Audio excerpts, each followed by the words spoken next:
Today we're testing a new drive system for the CNC. We're using Probotix 400-ounce stepper motors. These are connected on the back shaft to US Digital E5 series 4000 CPR encoders, quad differential with index.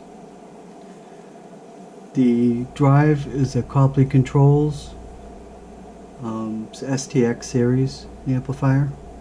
This is AC, so no additional power supply or transformer is needed.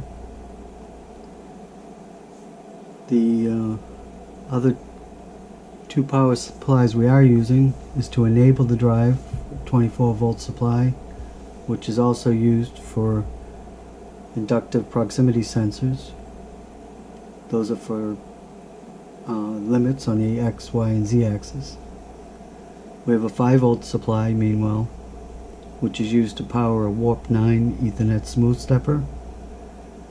This smooth stepper is tied through Ethernet to a laptop here running Mark IV software.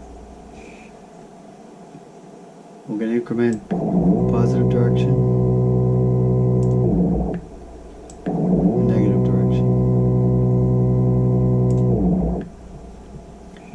The only connections needed are step and direction and ground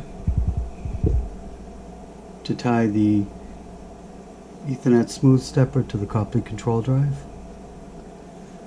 Over here we have the encoder wires. There's 8 wires, 2 A's, 2 B's, 2 X, power and ground. These are the